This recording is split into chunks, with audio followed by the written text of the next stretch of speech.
So let's just outline the nose a little bit.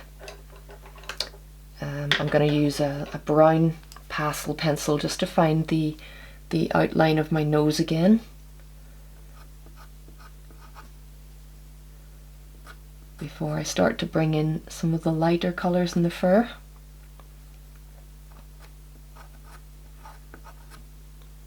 So I'm just looking for the shapes of the nostrils.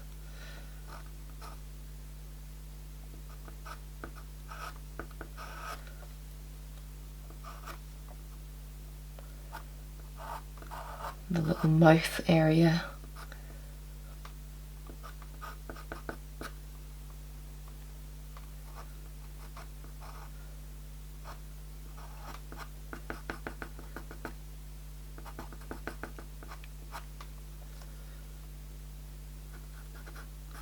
Just while I have this brown, just finding that edge of the nose again.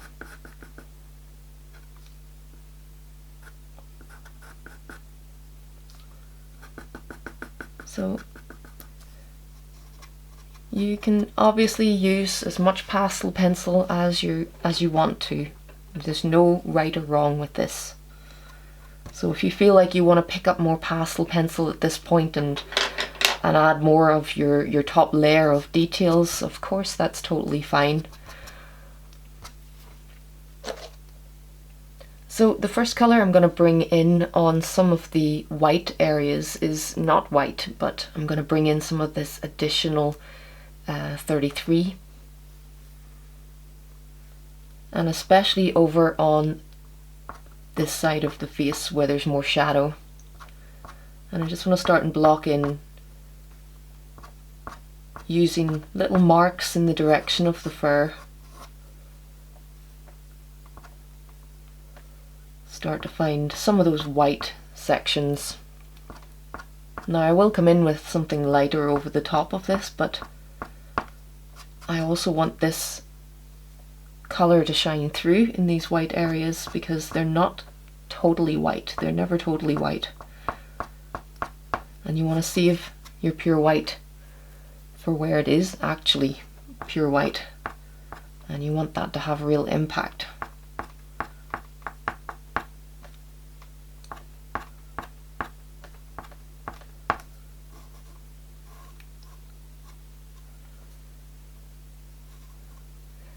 So I think on the other side we can probably bring in some pure white eventually. I'm going to start with A19 to block in this side.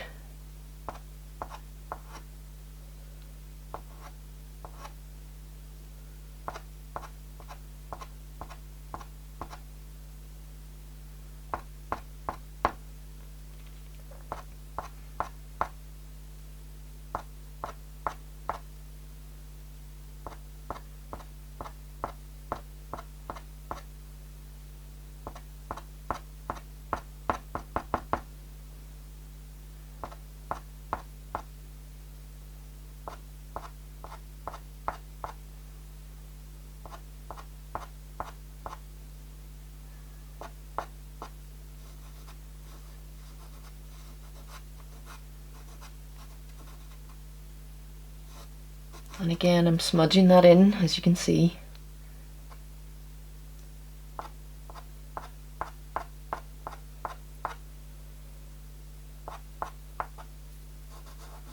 Bringing it around the top of the eye and around the bottom of the eye.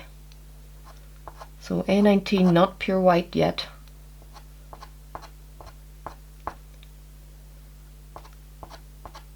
Because we can see colour through the white hairs, and if I come in with white straight away, well, there's nowhere left to go. Once you go pure white, you've got no place left to go.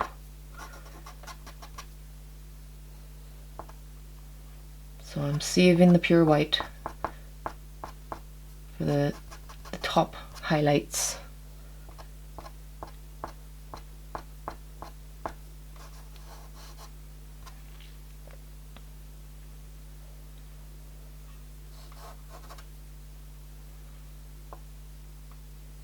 And we've got a little bit of light that comes across the bridge of the nose here as well. a little light strip coming across the nose.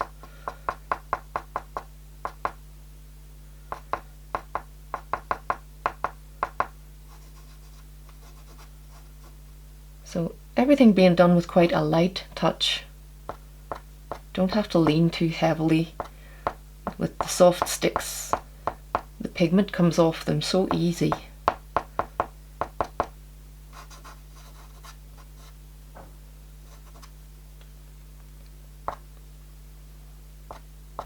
And I've still nowhere near filled the paper up here, so it's no problem to go lighter and lighter with my values, because there's still plenty of tooth left on the paper for me to do that.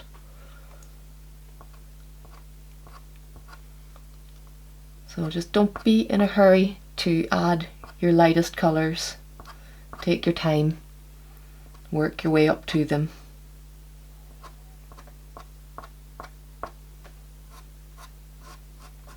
Because it's all of those other little layers of colour that are going to make it seem multi-dimensional and give it that sense of realism.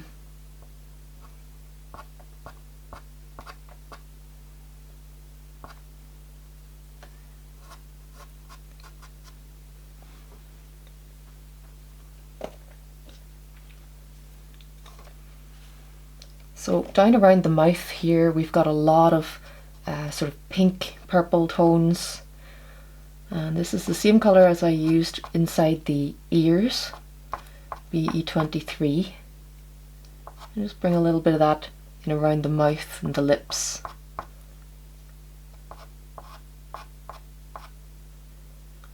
Oh dear, it makes him look like he's wearing purple lipstick at the moment.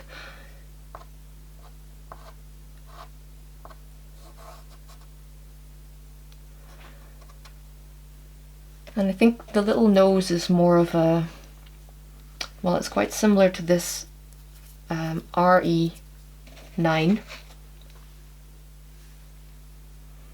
So I'm just going to block it in with this. So you can usually find some colour pretty close to what you need. And then of course you can adjust that colour. You can mix colours with soft pastel. You don't have to have exactly the right colour that you need, because as you can see you can layer the colours up.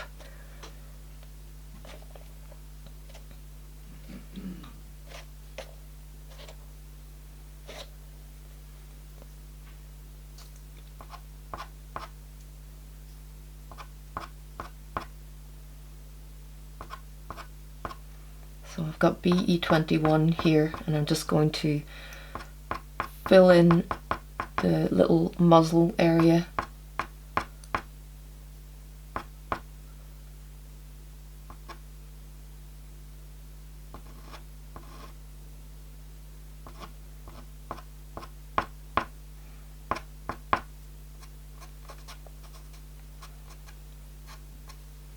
I really enjoy working on this scale because it just stops you from being able to add loads of detail, and you can get to a result quite quickly when you work small in pastel.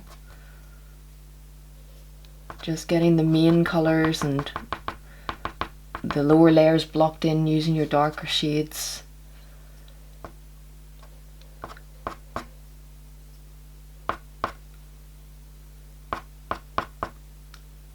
This medium can really show you how little detail you need sometimes to create something that looks convincing, that looks realistic.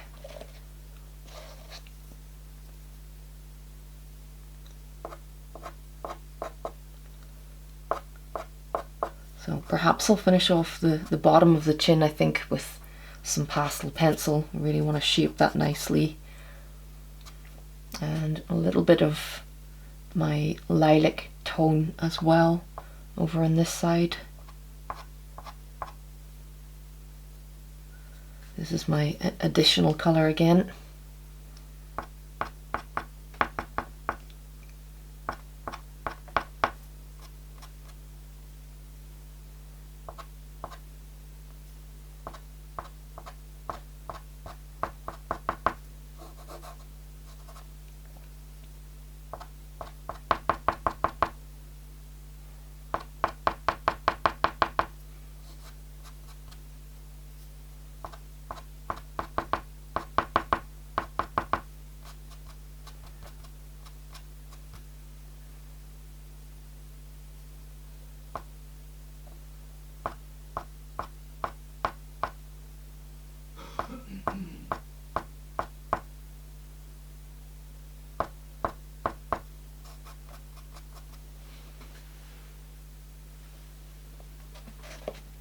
And then of course at any point you can come back in and strengthen the darker lines.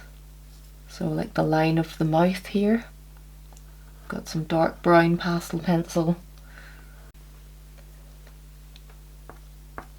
So I'm just about ready to start working on the eyes. I'm just going to add a few little bits of white highlight on some of the white markings.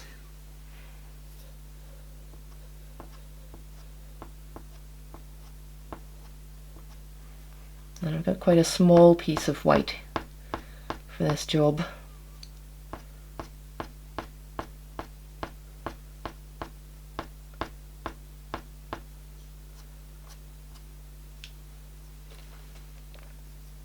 And so don't worry if you're not completely accurate with your marks. It's hard to be completely accurate with soft pastel sticks. But I'm now trying to give a bit more of a sense of the texture of the fur.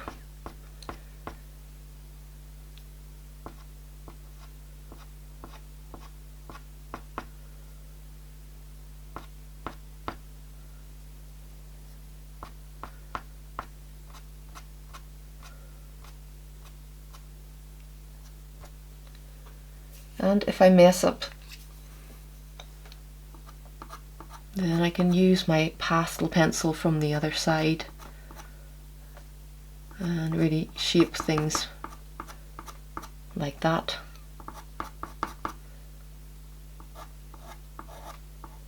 So we've got this lovely little darker line that comes out from the corners of the eyes.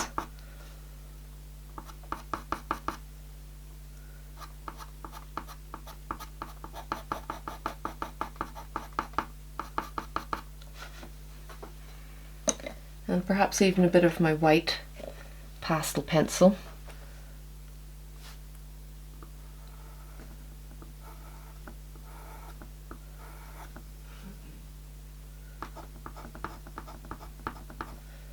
To give a bit more of a sense of the direction of the little hairs under the eyes.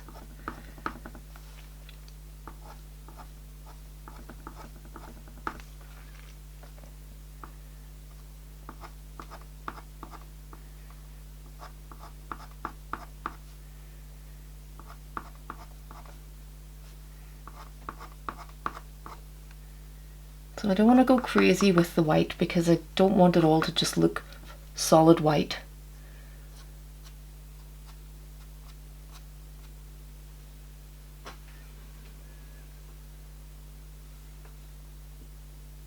Then over here as well, we've got some of the light just catching this one rim around the eye. Just make that a little brighter over there. And I can use the sharp point of the pencil just to flick some of those hairs out at the ends.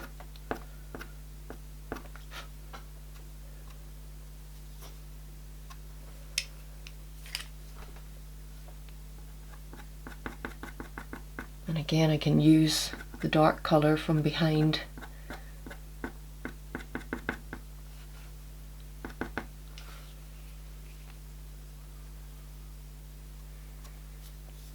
So let's get the eyes blocked in. Perhaps I'll zoom you in a bit closer so that you can really see what I'm doing.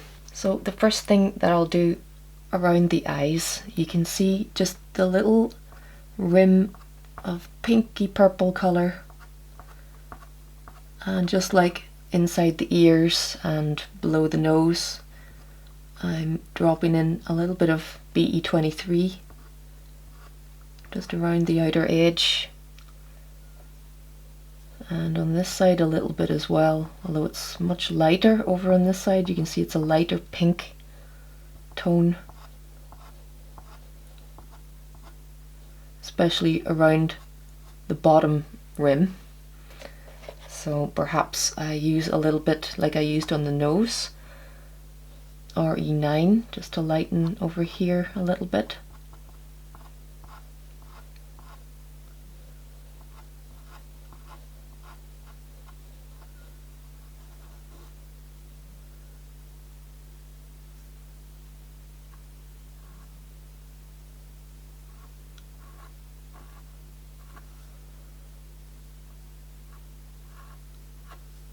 So just trying to delicately add that little rim of colour.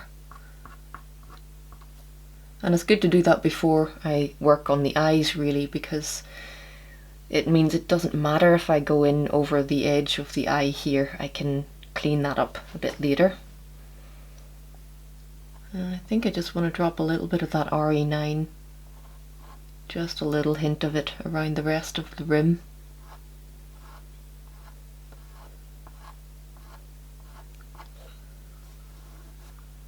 And now it's too dark for this side, so I'll take a little piece of my additional colour, so light lilac colour for the bottom rim. And I'm applying that so thinly so I can still see my RE9 shining through.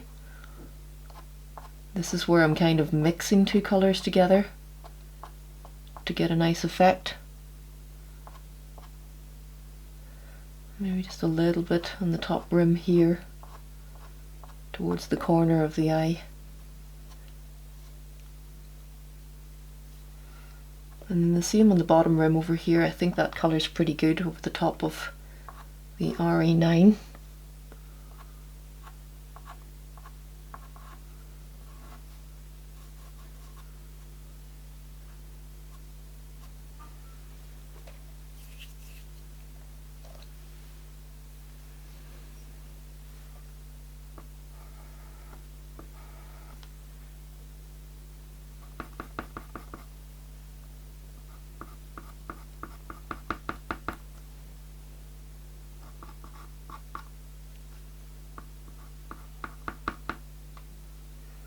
And I can use my white pencil here just to shape the outer edge of that a little. And over here even as well, because we've got a little bit of light just catching the top of the eyelid here. And we can bring that down the nose a little bit too. We've got a lighter section coming down this side of the nose.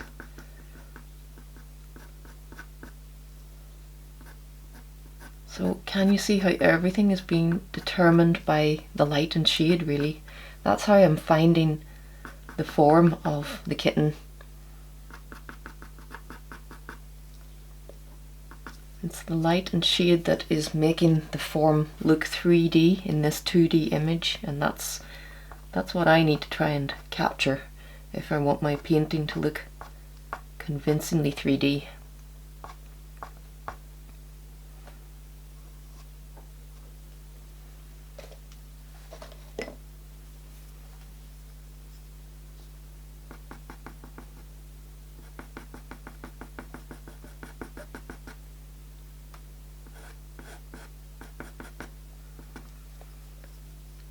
So I think I'm just about ready now to start on the eyes themselves.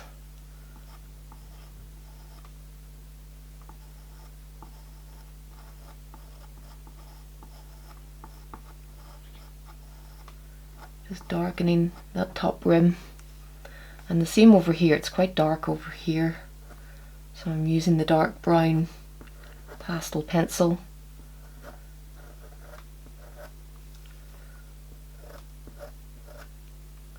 Remembering that it's extra dark on the right side where we've got less light.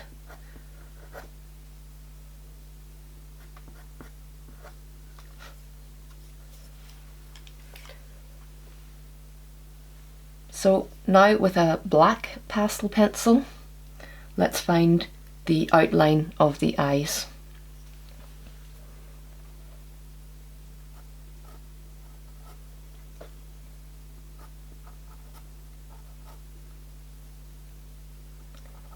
So I'm paying a lot of attention to the photo reference.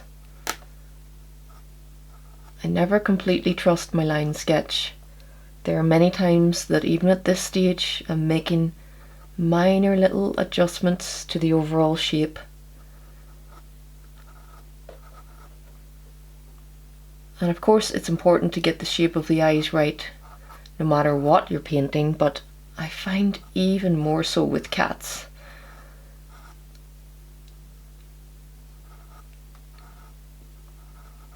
their eyes seem to change shape a lot. When you take a photo of a cat, sometimes the cat doesn't quite look like themselves because of the expression on their face. So that's one thing. If you're going to paint a cat's portrait, make sure that your reference image actually does show the character of the cat in the first place, because it's hard enough to capture a cat's character from a photograph where you've got a good representation of their expression.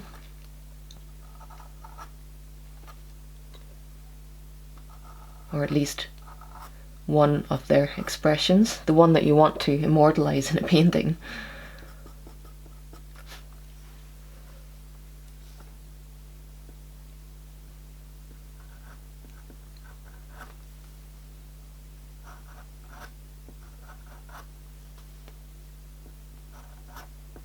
I always find it more difficult to go to a client's house to photograph cats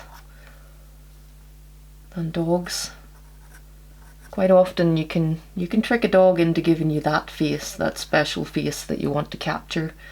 And with some dogs it's food, with some dogs it's a ball. And quite often I would just spend enough time that I could make friends with the animal, because when you put a camera in front of your face to try and photograph an animal, quite often the face that they give you isn't necessarily one that you would want to paint, especially if you're a stranger and you're putting a camera in their face.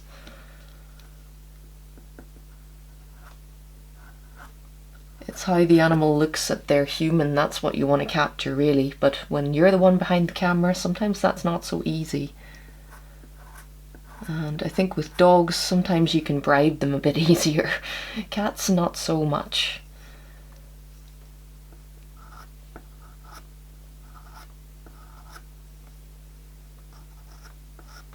So just finding that outer edge, that shape of the eye, that's really important.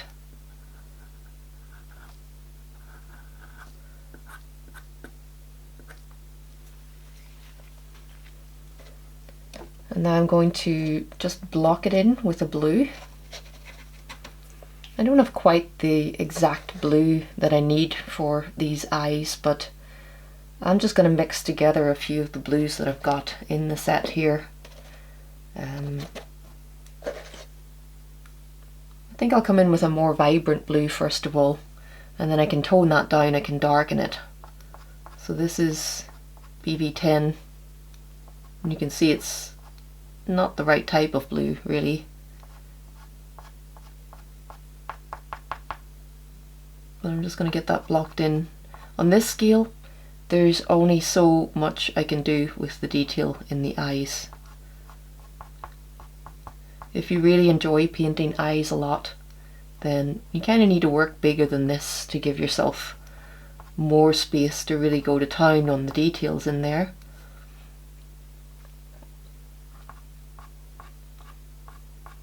But I'm hoping I can show you in this demo how little you need to actually do on the eyes to get a realistic impression.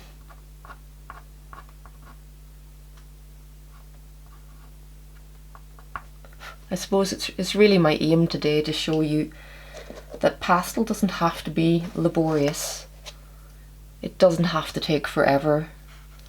You can get to a really nice finished product surprisingly quickly. So this dark navy blue that's in the animal set, a very useful colour that I do see throughout lots of different types of fur. You'll get this dark navy colour. One dog breed in particular, the German Shepherd, that type of coat, you get a lot of dark navy blue throughout their coats. But I think it's quite a good colour for, well, especially this eye on the right, which is a lot darker.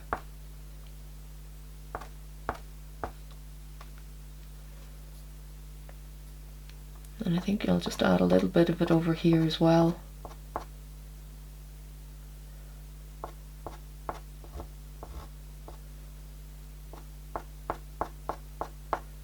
just being a lot lighter with it on this eye.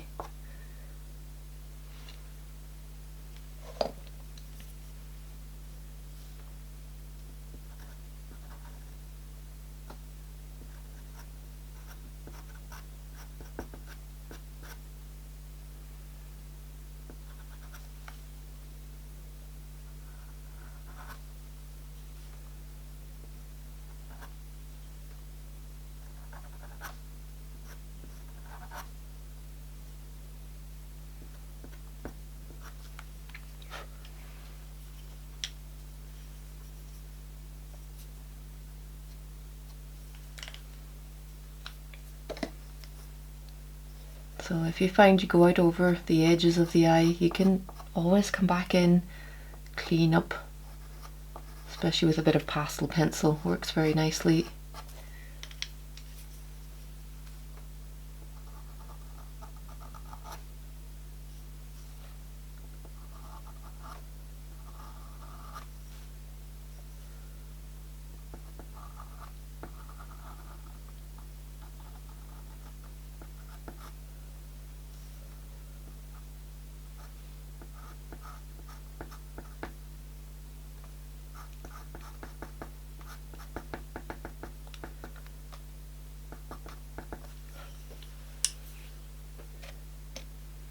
So let's try perhaps a little piece of my grey 8.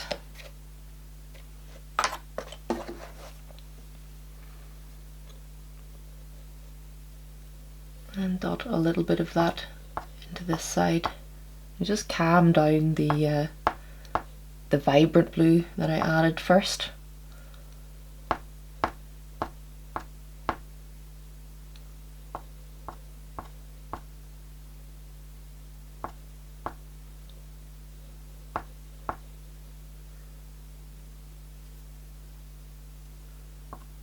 And I don't want to lighten this side too much because it really is a very dark blue over in this eye.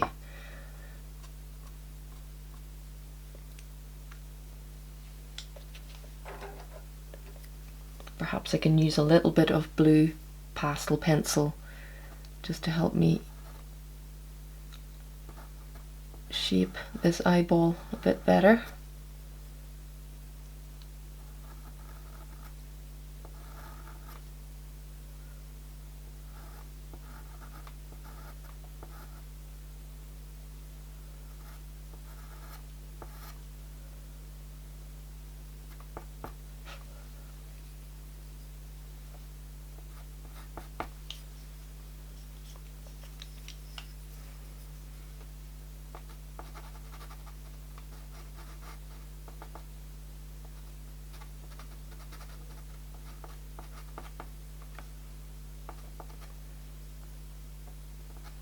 And now of course cat's eyes have beautiful patterns and colours going on in there. Simply because of the scale I'm working on, I'm not really going to be able to do much with that. And on the scale of a painting, it's not really necessary. So if you can sit with some pastel pencil and fiddle about some more with the pattern that you can see on the eyeball itself, then go for it, but I'm gonna not really bother too much. Just gonna get the pupils blocked in, which I'm gonna try and do a little bit of that with my black new pastel stick because it's extra dark. And for the pupils especially, that's one area that you want to be really dark. It's usually the darkest part of the portrait. So let's try and get them blocked in. And the pupils are quite big. Still got a little sense of the diamond shape about them, but it's quite a fat diamond because the cat was in quite low light. So of course if you photographed a cat outside, you may get those little very narrow diamond shapes.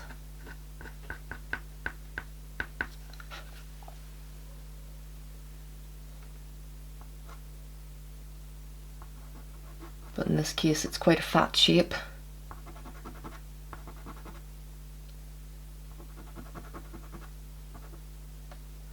So I can tweak the shape of this with the pastel pencil. I just want to drop in some of this really dark pigment to work with, because it's a little bit darker than my darkest pastel pencil.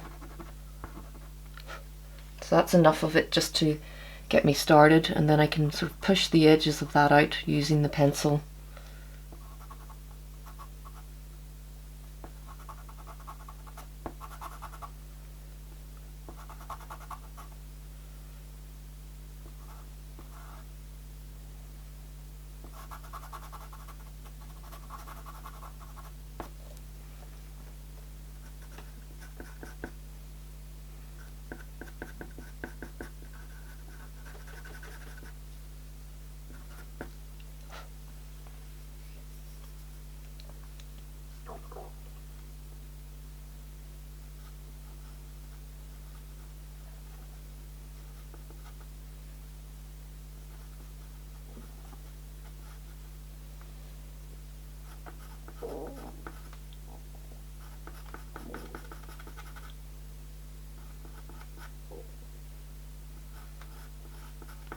And then the finishing touch on the eyes is always the highlights.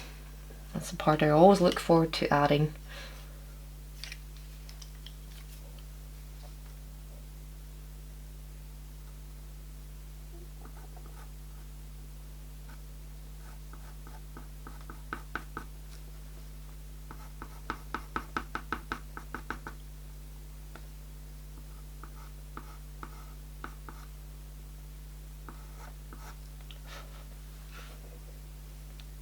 And for the highlights, I'm going to try and aim a little piece of my soft pastel in there rather than the pencils. I really want those highlights to jump out.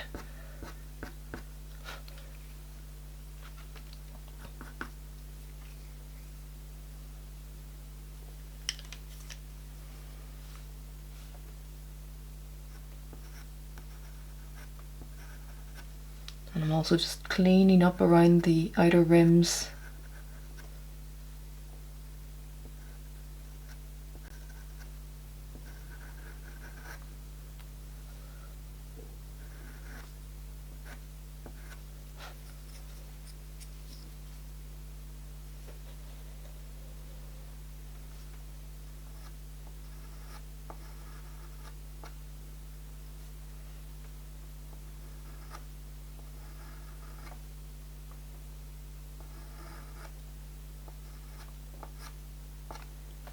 Well, let's add a few highlights now, see if that brings a bit of life into the eyes.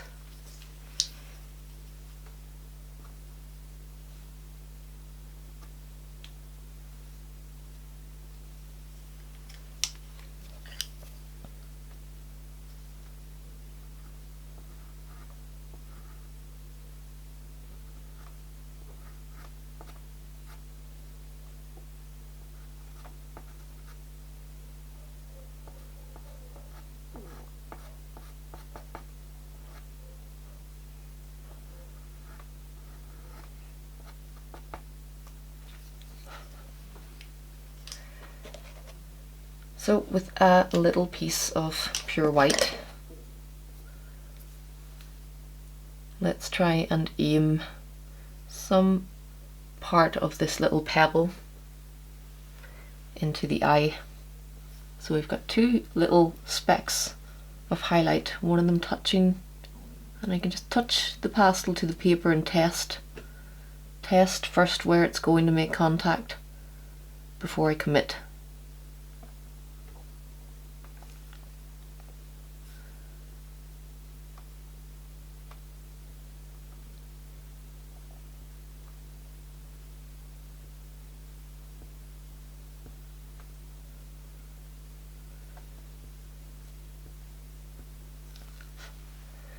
And I don't have to get them perfect, because then I can come in with the black again.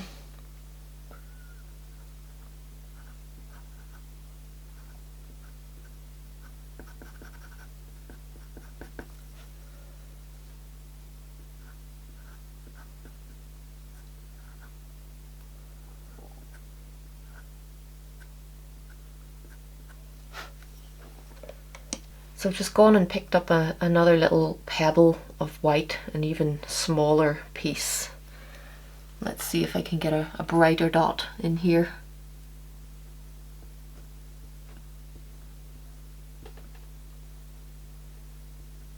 So I'm applying a good bit of pressure here, but not too much, just really squeezing the pigment gently onto the paper.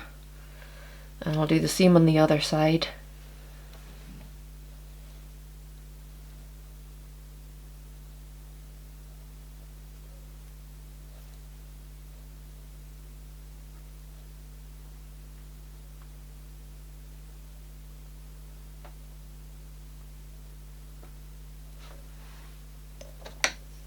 So again, they're a little bit of a mess when I first put them on. And then it's all in the shaping of the highlight.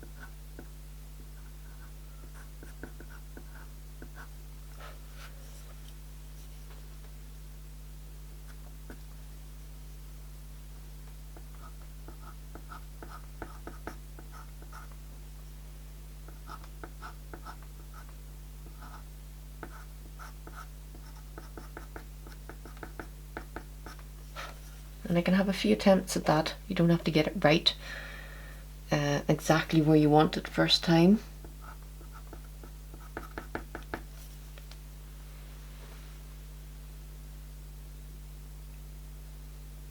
So just test where the pigment is going to drop, and then give it a bit more of a squeeze onto the paper.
So sometimes it takes me a few attempts before I'm happy with it, but you can have a few attempts at it. The paper will allow you to do that. Just make sure you get this eye on the right nice and dark so that it seems like it's in the shadows.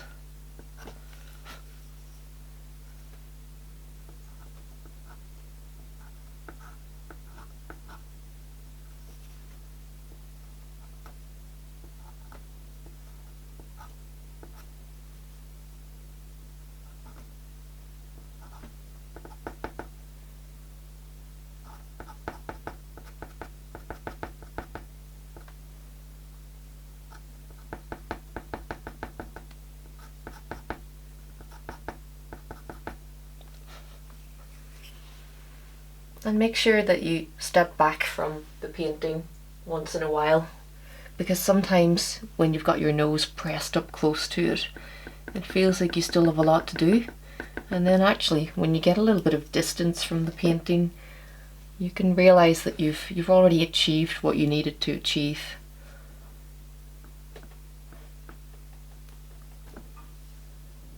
So I'm just going to add a few other little specks of moisture around the bottom rim.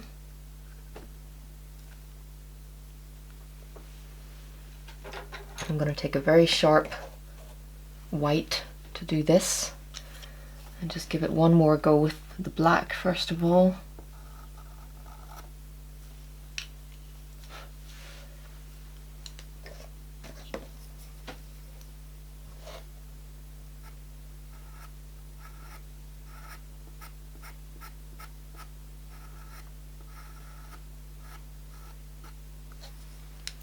So it's pretty delicate work on this scale.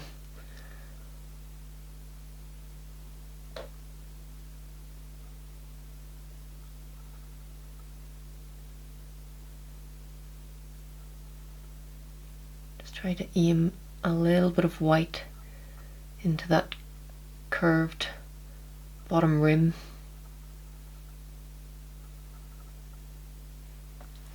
Just to give it a little bit of moisture. Such a cutie.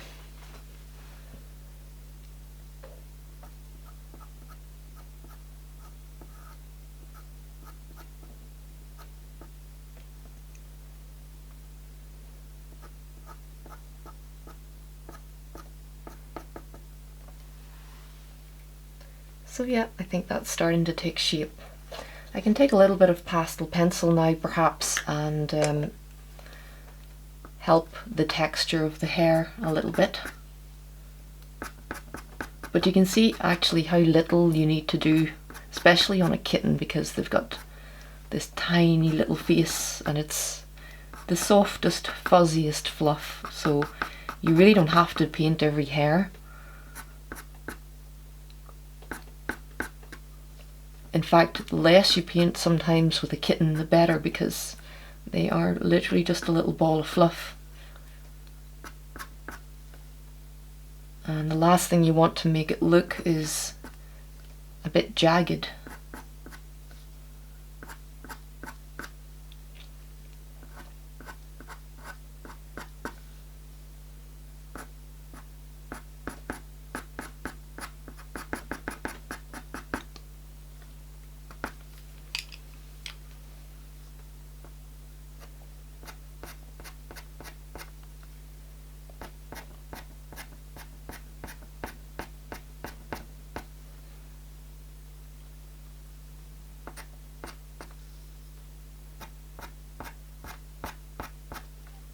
But of course, around the edges of things, it's great to bring in a little bit of pastel pencil.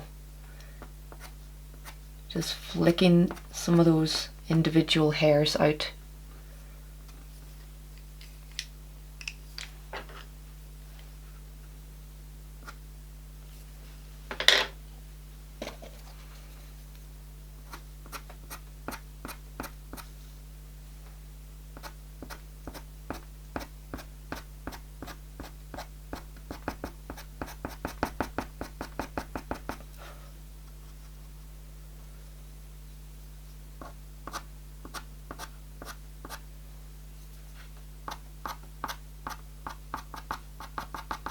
And by taking a similar colour of pastel pencil, you can do this on all of the edges. So I'm just taking the top edge of the kitten here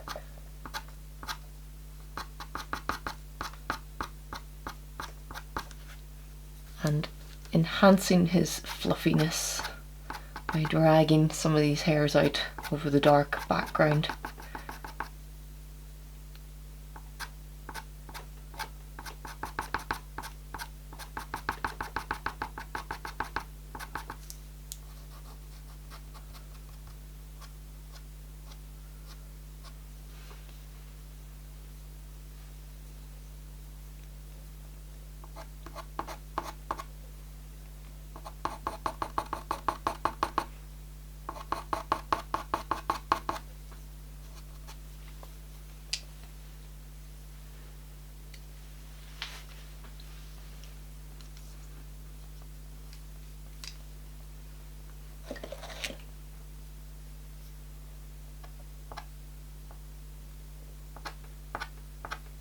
So let's work on down the rest of the face.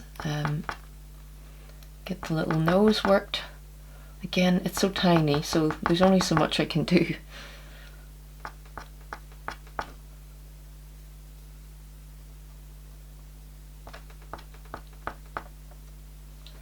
So I'm going to bring in some A19 just around this nostril.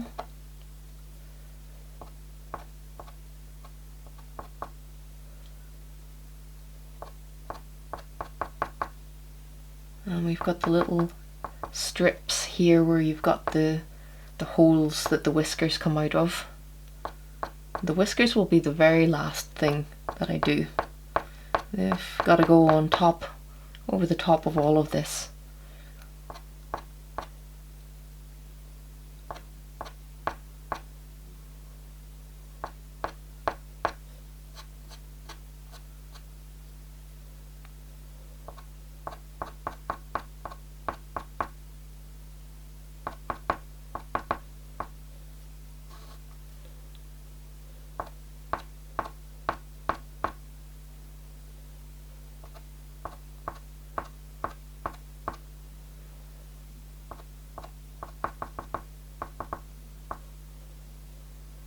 So just a little hint at those strips where the whiskers will come out of. A good tip for the areas where you're going to have whiskers coming out over the top is to not go into too much detail, try not to apply too much pastel in those areas, because you want to leave some tooth on the paper to accept the whiskers. You want them to show up. And if a whole area is going to be obscured later on by the whiskers, then you don't actually need that much detail.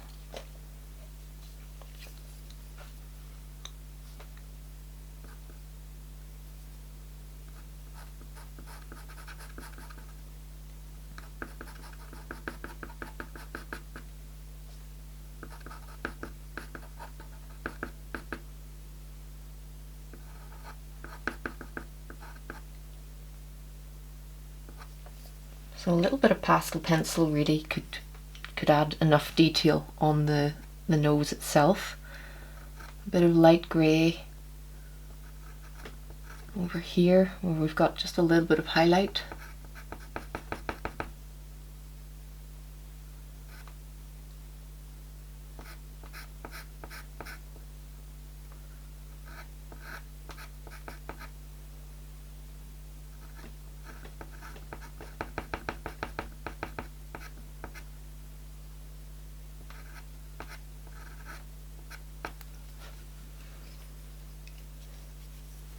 And perhaps just darken this nostril on the far side with a bit of black.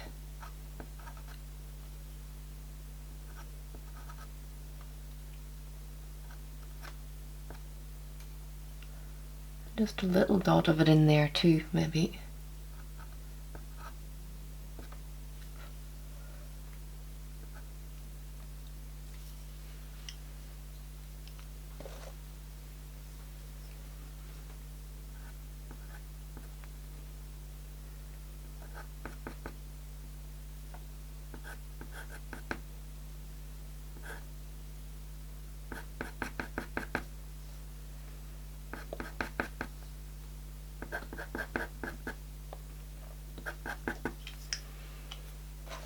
And I just want to pick out a little bit of the light that is reaching across to this cheek.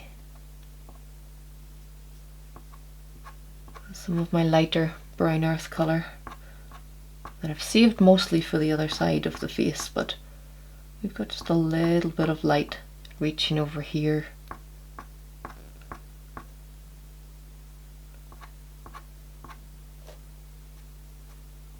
And just soften that in.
So I'm just sitting back for a second, have a look, see where we're at. And I think I need a little bit more of the pink or purple colour perhaps around the mouth.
I just want to pick out a little bit of highlight on the nose.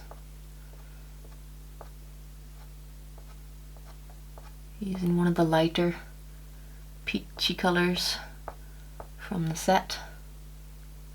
A little bit of highlight on this side.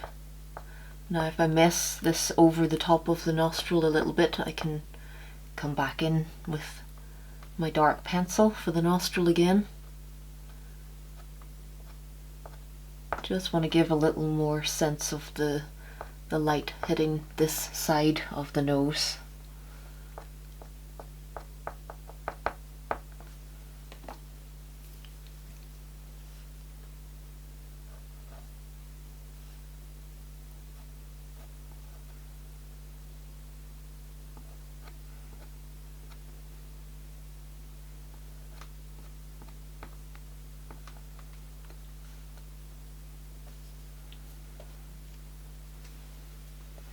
And then over on this side I'm going to drop a little bit of grey 8 just right in beside the nostril where it's really in the shadows.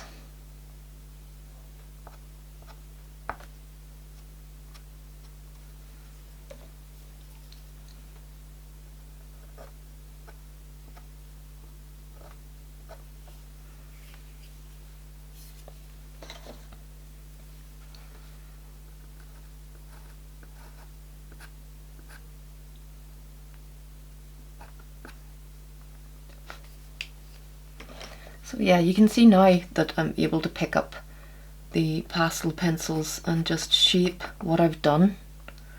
So rather than adding a lot of pigment to the paper, I'm more using the pencils to shape what I've already done.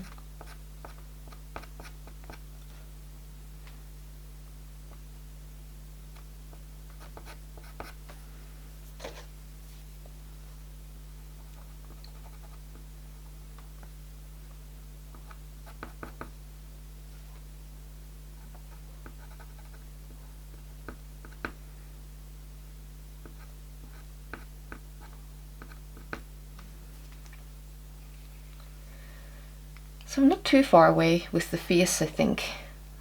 So I'm going to work on and block in the rest of the body. I think that's a lot of the most fiddly stuff done, at least.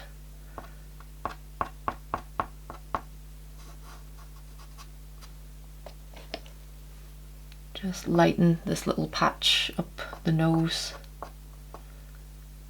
Not with pure white, this is A19.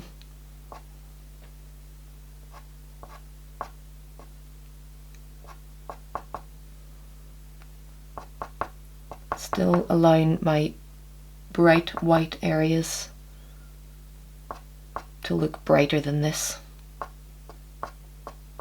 So you want to compare the area that you're working on. Is it as bright as your brightest white area?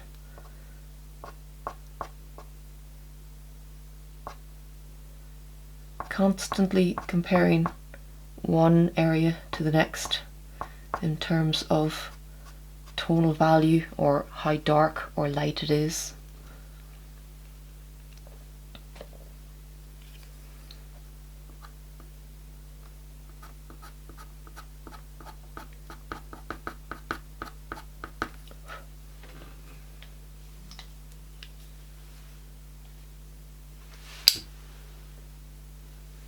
Okay, so let's block in the rest of the body. Back to thinking about darkest areas, so I'm going to use this BE36, which you saw me use in the background a little bit. We've got this little slither of body that we can see just in the background here.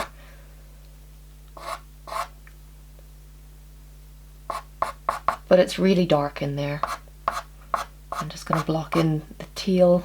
I can just about make out the tail.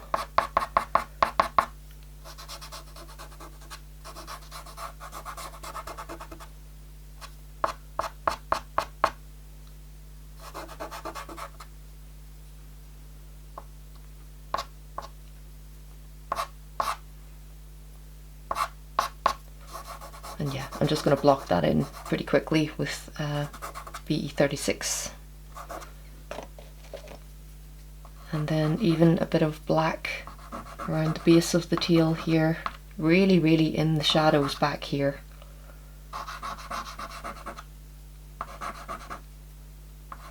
Perhaps even give a little hint of the stripy tail. We've got a few stripes that I can see.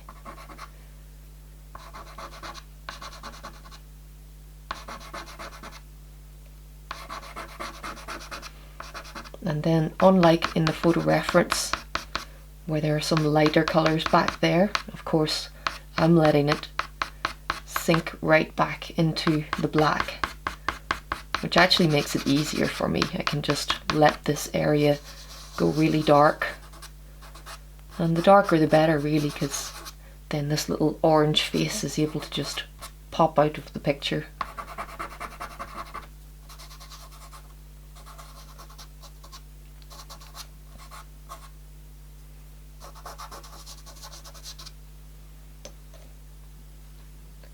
So a little bit of grey 8, and just pick out a few loose hairs coming down this side of the body, and then maybe even just a little hint of the tip of the tail using grey 8. But I'm fine with letting this area really sink into the darkness here. It'll just be a little hint of the body and the tail, hopefully. I'll add a little bit of warmth, perhaps, on the tail.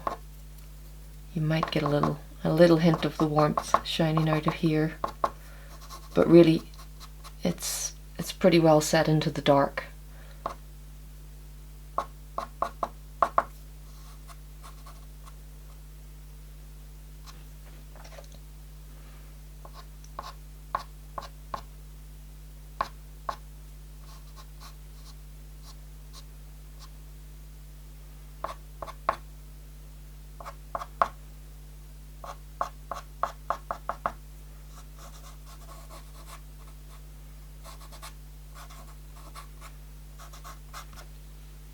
So let's have a look at the rest of the body then, get it blocked in.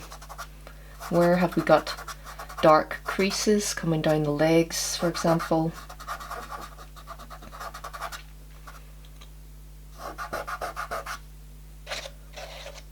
And let's use our dark brown again.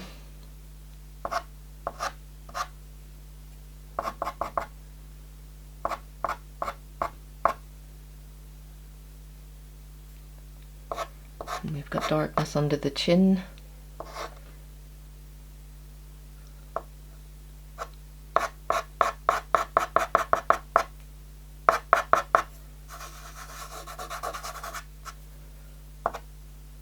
And I would even go as dark as black for this crease in the leg here.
All the little creases in the toes, they're quite dark.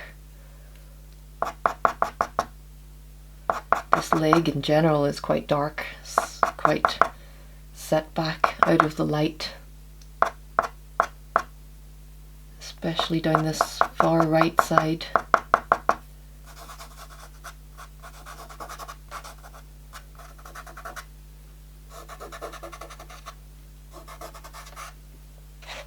And then over on this side it's a good bit lighter, so I'm gonna, just like on the face when I came in with my BE11, I'm gonna bring a bit of that in.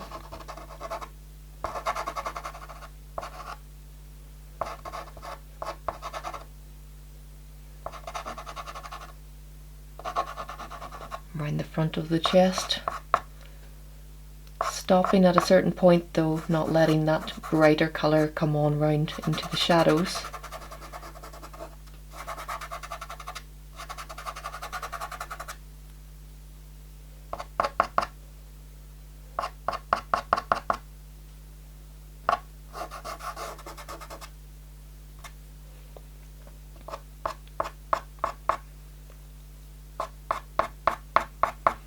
So again, this BE11, slightly too vibrant for in here, but I'm going to tone it down with my more muted values, like A27, BE21 for example.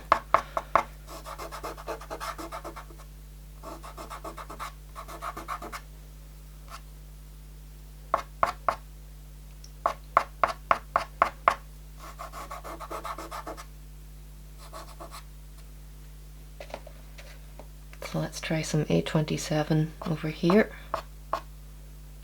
And you can see how that's got the right kind of colour. It's a bit more muted, less vibrant than the BE11 there.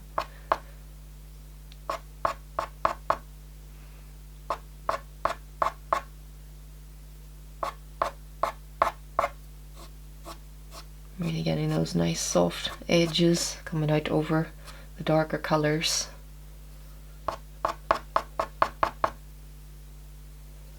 And then also around the bottom of the face here too.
And of course we've got a little white patch on the chest as well, coming down the front, right down here.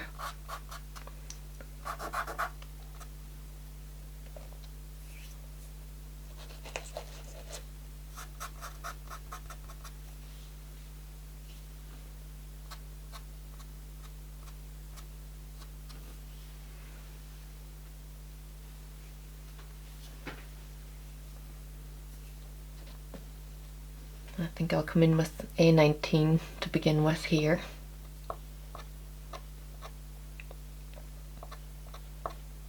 You gotta judge if this section on the chest here is as bright as the brightest section, which I think would be under this eye, this white section. So I'm looking back to this white section around the left eye anytime I want to decide if another area on the kitten should be bright white. And really I think it's much more muted under the chin. It makes sense that it would be, because under the chin's usually in a bit of shadow. And even more so as we come around this side, I'm going to switch to my additional lilac colour.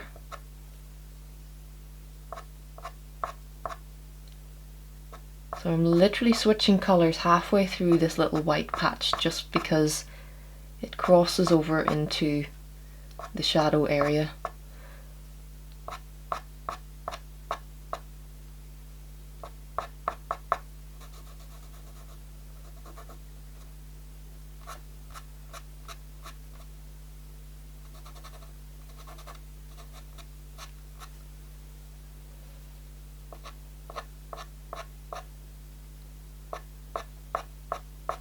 So I'm working quite quickly here. I'm not really hanging around too long to work on tiny little details anywhere. You can spend longer if you want. You can come back in with pastel pencil and add every little hair until your heart's content. I quite like the challenge of trying to get to the finished effect with less, with a less is more kind of approach.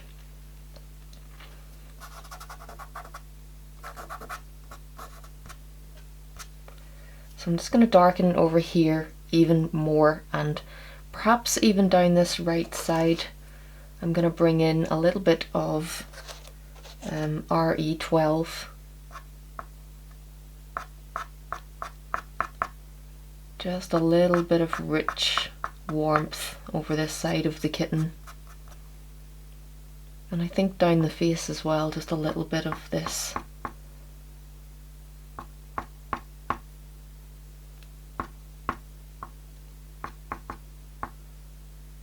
Just gives it that extra bit of warmth in the shadows.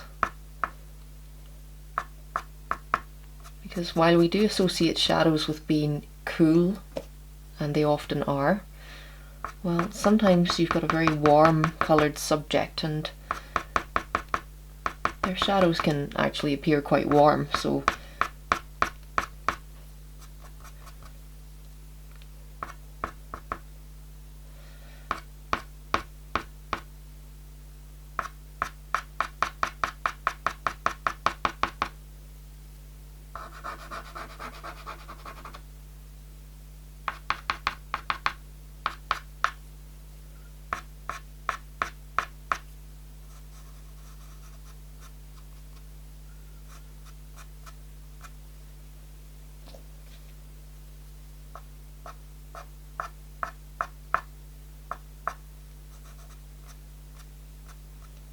yeah, I like that little bit of extra warmth over there. I think that helps.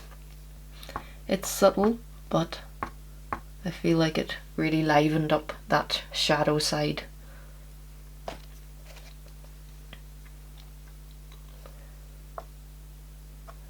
So A27 again.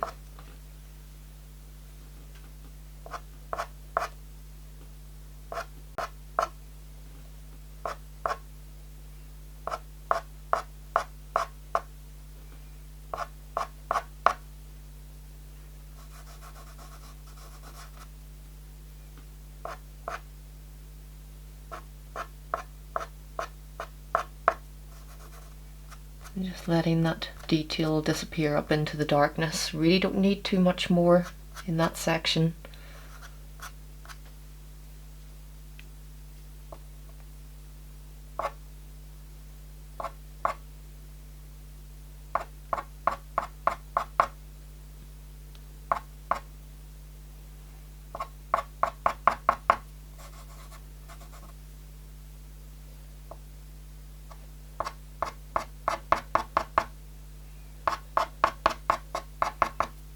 Just using that A27 colour to tone down some of the orangeness of my BE11.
Being really light with my touch here, trying to drag some of these hairs out really finely over the edge.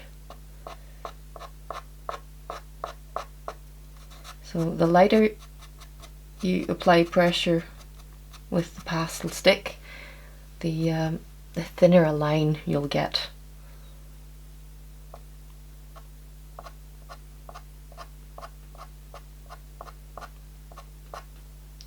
So a really light touch here.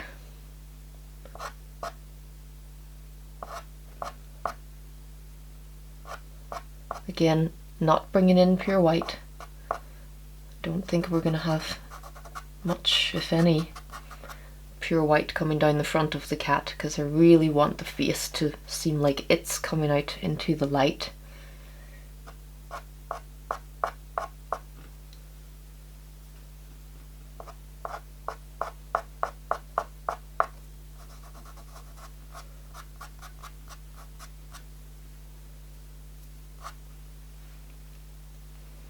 And let's bring in a little bit of our light lilac additional colour.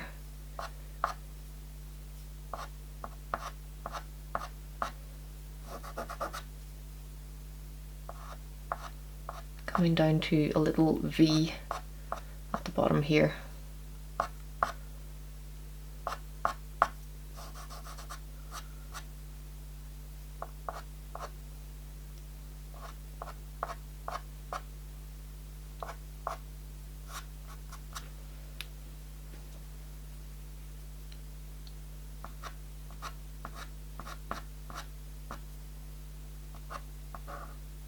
And just strengthening the dark again.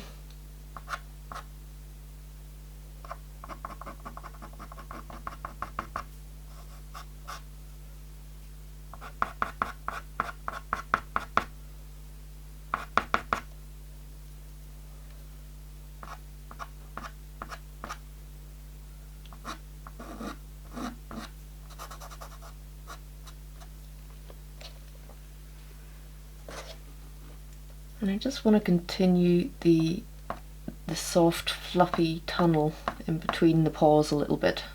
You can see there we've just got a little hint of it coming back and then disappears into the darkness.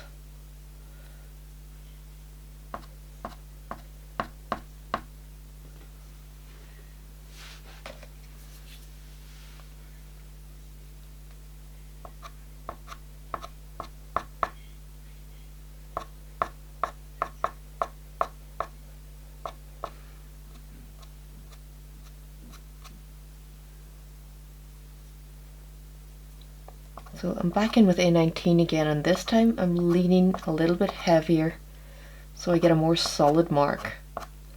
Using the same colour here really, only this time I'm really trying to drop a good amount of pigment on the paper for some of the brighter hairs.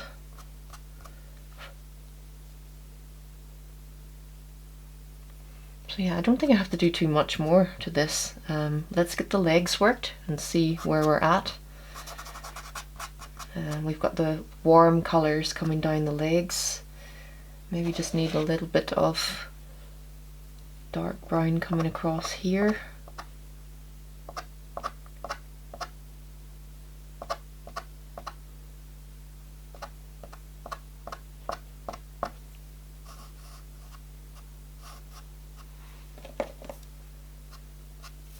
And it gets to the point now where my fingertips are making more mess than good. So if you have any sense, you'll go and wash your hands every so often. Sometimes I just forget to, and I just battle on with dirty fingers. But you can see it doesn't make a complete mess everywhere. You've got quite a lot of control, especially on pastel matte paper.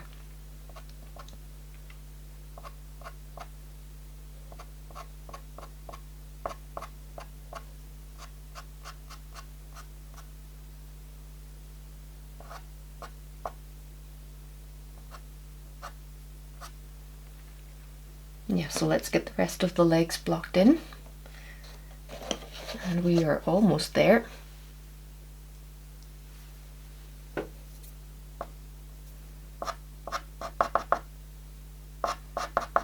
Now the legs are quite a deep ginger colour, a bit like down the right side of the face here, so I'm coming back in with, this is NE1,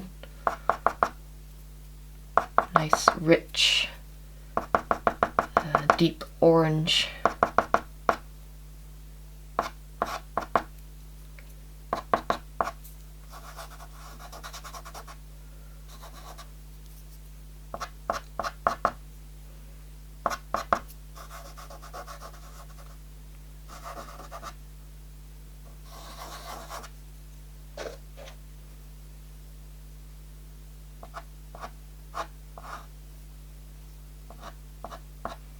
And again, BE11 is too vibrant for this part of the cat, or for this type of ginger fur even, but you can see how it's nice to add this extra vibrant colour in the lower layers and then tone it down.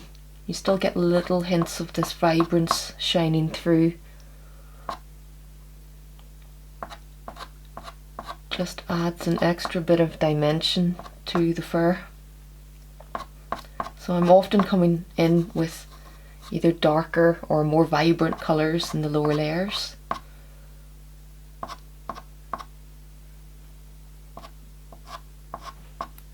And allowing that to shine through my later layers.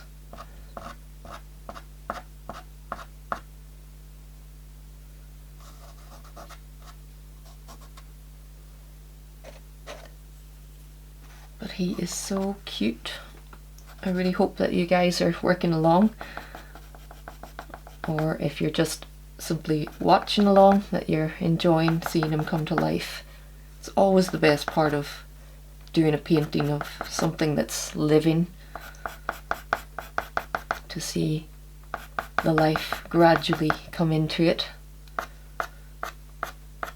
And I find it especially satisfying when it's a shorter project like this, because you get to see that transformation from blank paper to living creature so fast. With soft pastel you really build up the layers quite quickly, and I mean, you can use this medium in a very laborious and detailed manner. I do often, but just as easily you can use it, and I mean, this isn't a loose style of painting, there's still detail, it's still pretty detailed,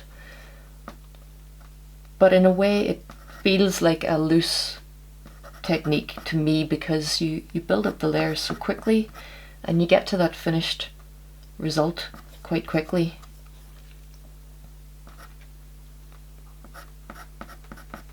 And I think especially if you work on a smaller scale like this. If I double or triple the size of this portrait, then it would take me much longer. I'd be able to get much more detail in the little features. So if you want to work a bit faster, if you want to force yourself to work a little bit less detailed, it's actually a good idea to work small, because there's just only so much detail you can physically squeeze into the small space. So I've just glanced around there, and my camera has automatically turned itself off, unfortunately. So all I've really done is I'm coming in now with the A27 and starting to kill some of the bright BE11 that I've applied. So bringing in this more neutral colour and starting to dull down. I've just dulled down this little paw here, and I'll do the same on this one.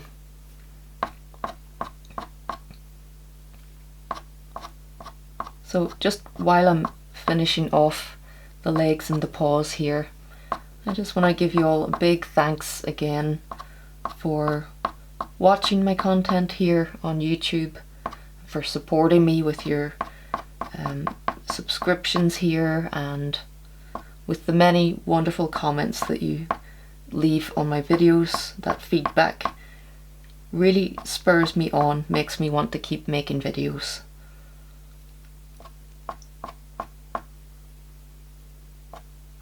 and it's still my aim to keep adding some nice content like this, some full length demos here on YouTube for free. I know that not everyone can come and support me by paying a subscription over on Patreon, although I do try to make it a really affordable way to learn as well. But I know that even at that, things are tough out there, so I do try to add some nice free content here that's not just shortened versions of things, and not just my time-lapse videos, which I hope that you can get a little bit of information from those too, because I try to add some narration in there to give you good information. But then with these real-time demos, I feel like you get so much just by working along with someone. I think that's one of the most effective ways to learn how to do something, to work along with someone.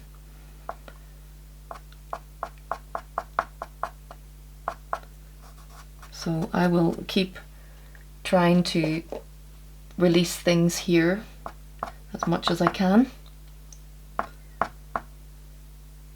But of course, if you are able to come and give me a little bit of support over on Patreon, that's also what's funding all of these videos, because even though I'm delighted to get to 40,000 subscribers here on YouTube, YouTube doesn't actually make me any money. It takes a lot of subscribers on YouTube to start making money. So every bit of your support is really helpful, even if you're just sharing my work. And also, if you're not interested in signing up on Patreon, there is the super thanks option here on my YouTube channel as well. You can donate a little bit if you particularly enjoy a tutorial.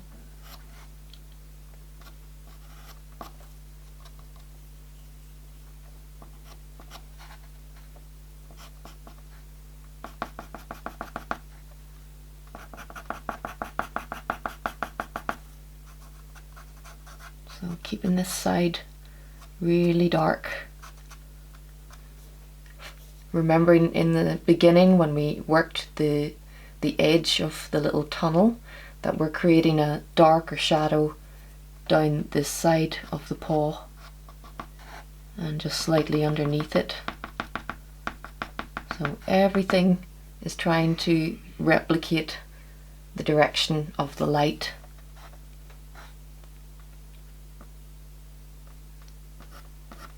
I may be painting a kitten, but what I really feel like I'm painting is the light.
So I'm just having a second to have a look.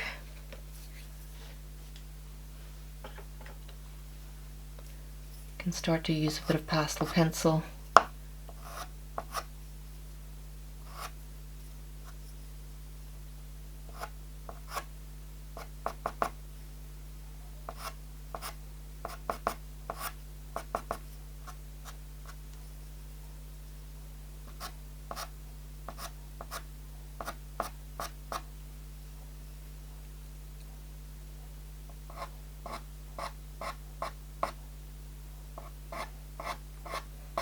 especially around these outer edges now.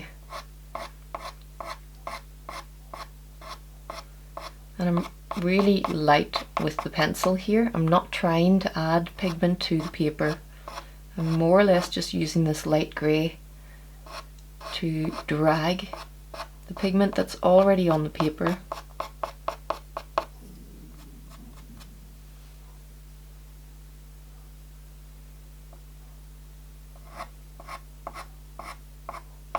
And if I want to add a bit of the colour, I'm leaning a little heavier.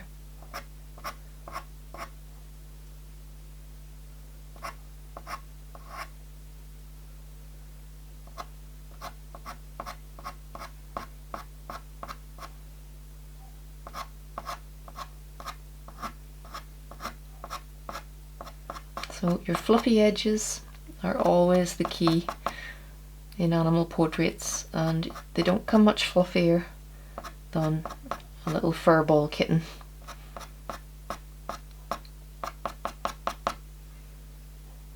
But it's a really satisfying part of the portrait for me.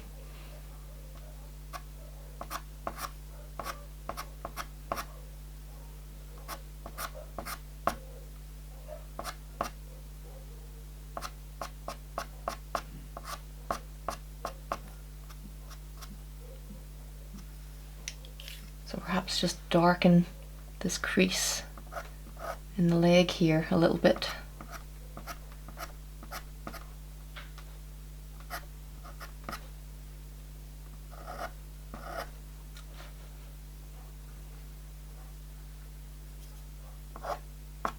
And I think again I'm going to bring in some of that RE12 on this side of the leg. Bit of nice warmth in the darkest shadow there.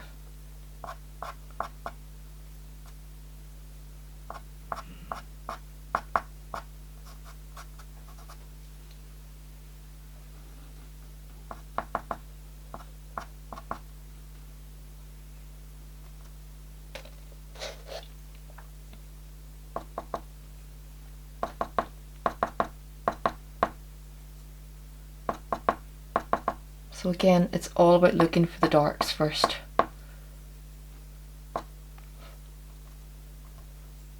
And then when it does come to add the final bits of highlight, your dark colours should be doing all of the work, and those final highlights just come in at the end. And I think I'm going to use a little bit of BE21, try and pick out a bit of highlight on the paw over here. It's quite subtle, this little paw's sitting pretty well tucked into the shadows.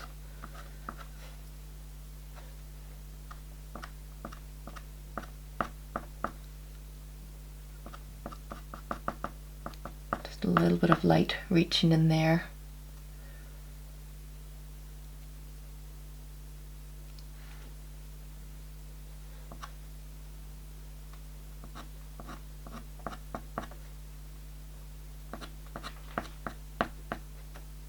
And perhaps I can go a little bit more vibrant on this paw because it's coming out into the sunlight a bit more.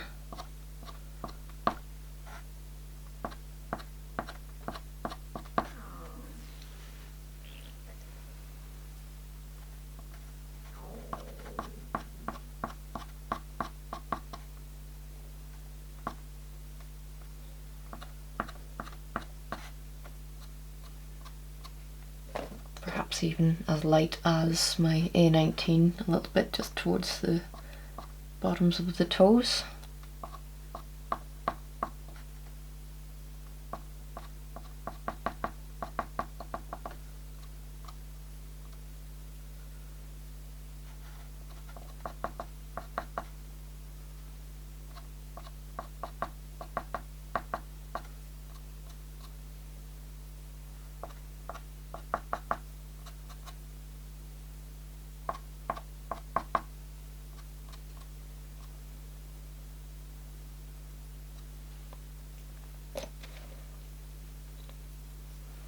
And then I can bring some of this blue fluffy stuff up over the front of this little paw in the background here.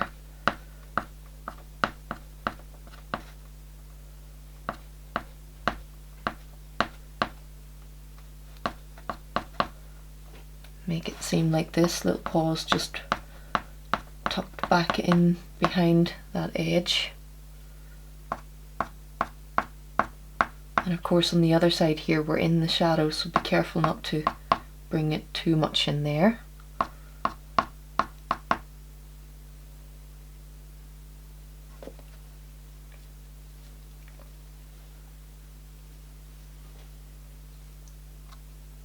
So what have we left?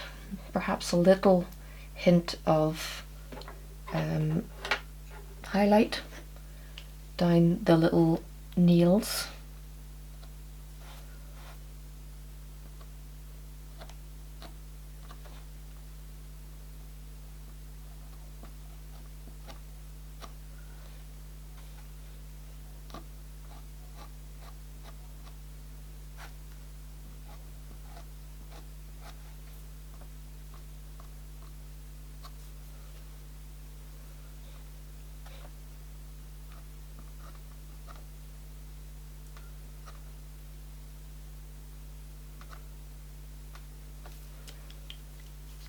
So yeah, I could probably fiddle about with this for another while, but pretty close, I think, for the purposes of the demo. Feel free to work along for a bit longer and add more detail if you want.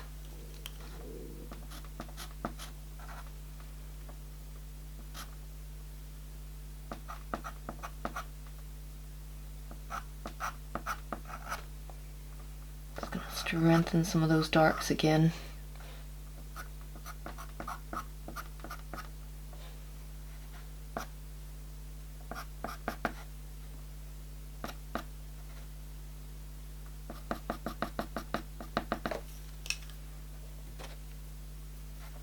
But yeah, we're almost there now.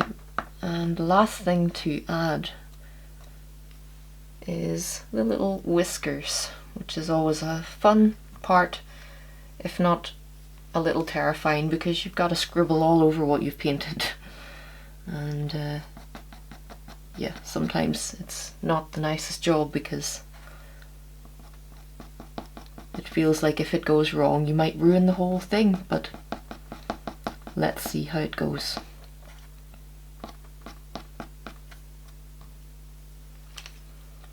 And just add a little sense of the creases in the leg here.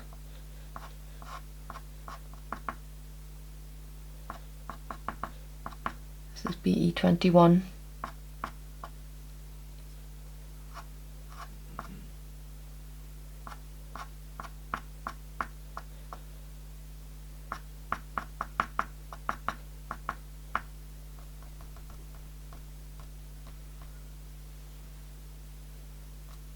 So yeah, I think that's pretty close.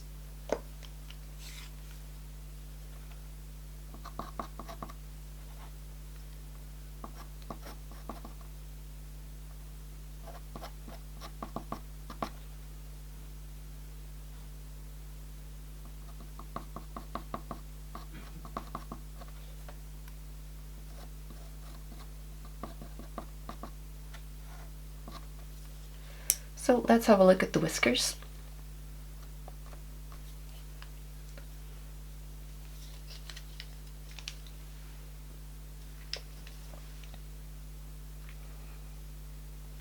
So I'm going to use my light grey, and I probably will bring in some white here and there as well, but the majority of the whiskers, it's probably close enough to use just the light grey, because really the whiskers aren't that bright. Some of them are really bright over here, but especially on this side I'm thinking that the light grey might be bright enough. So let's start to flick some of those out. Yeah, that seems pretty bright. So I think the grey should be bright enough.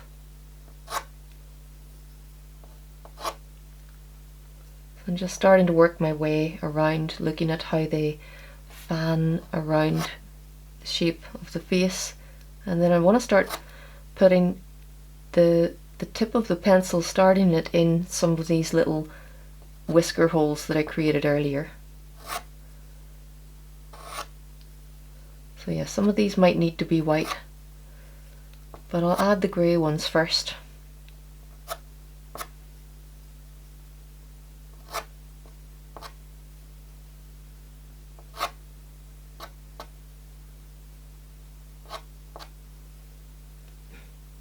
And the same on the other side.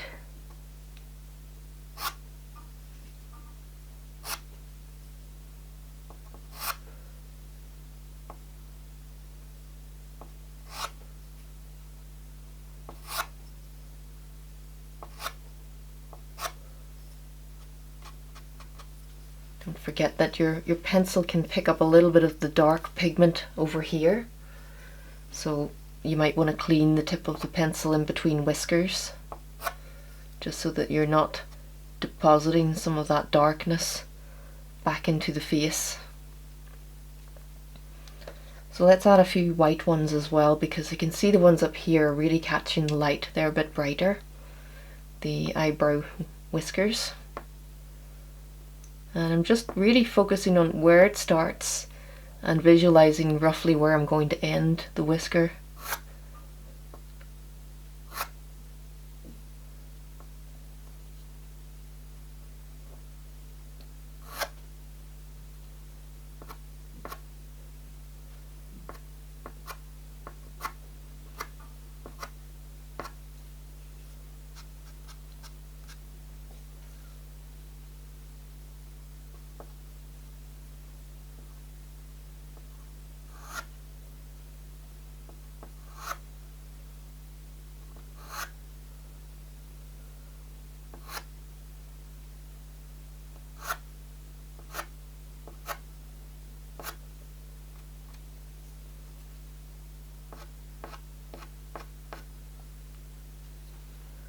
And the same over here. Now just clean the tip of the white again and add a few brighter ones on this side.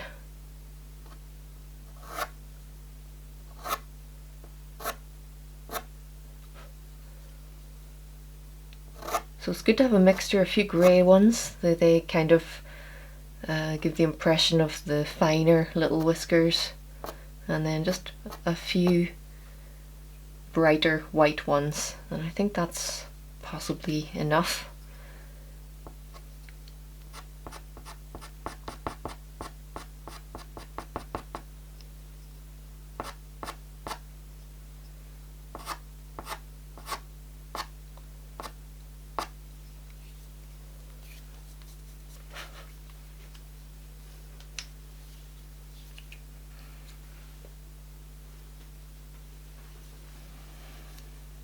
Yeah, so I could sit with this now for another few minutes and just do a bit of troubleshooting on it and see if there's some finishing touches that I can add, but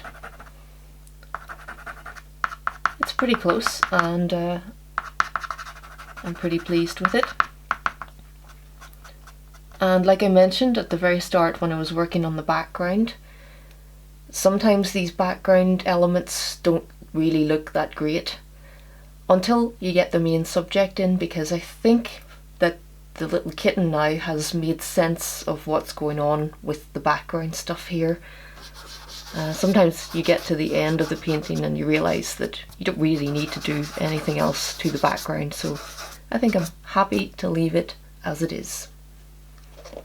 So I think that's me finished, and if you've been working along, then I hope that you've got yourself a very cute little kitten on your easel too.